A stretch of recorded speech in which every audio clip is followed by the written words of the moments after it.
Interested in hearing your opinions on elven culture. Perhaps you could ask Sarah. She has opinions. If I wanted Sarah's opinions, I'd be talking to her. And learning some colorful new idioms, no doubt. What do you wish to know? Is elven magic different from the magic used by humans? No and yes. Magic is magic, just as water is water, but it can be used in different ways.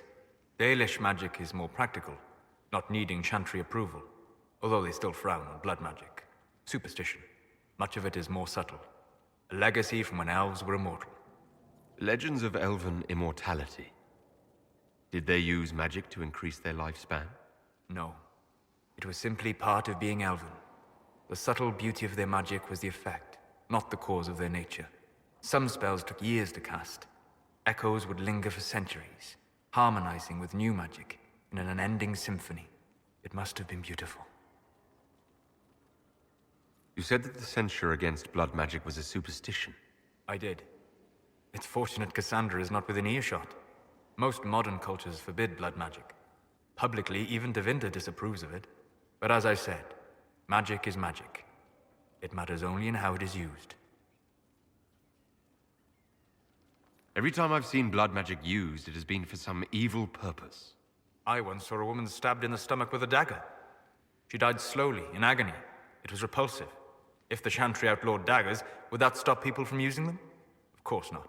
Some would use daggers in secret, ashamed, and some would find rebellion titillating, a step down the path of depravity. So we should allow blood magic to be used freely. Works so well for the Imperium. Tevinter's foundation stones are the bones of ancient elves with slave blood for the mortar. It is an example of nothing more than gilded savagery. Pitiable in a way. They always succeed through power, so they have never had the chance to learn another way. I'd like to know more about the Dalish elves. It is a mistake to think of the Dalish as a single group. They have lived as separate clans for centuries now. As a consequence, each clan has learned, interpreted, and forgotten different parts of elven history.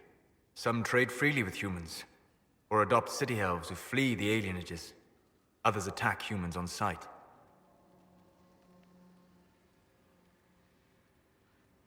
I'd like to know more about the elves from before our time. The Dalish strive to remember Hallam Shiral, but Hallam Shiral was merely a fumbling attempt to recreate a forgotten land. Arlathan. Elvanan was the empire, and Arlathan its greatest city.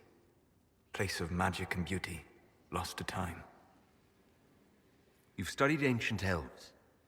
What else do you know of Arlathan? We hear stories of them living in trees, and imagine wooden ramps or Dalish Erebels. Imagine instead spires of crystal twining through the branches, palaces floating among the clouds.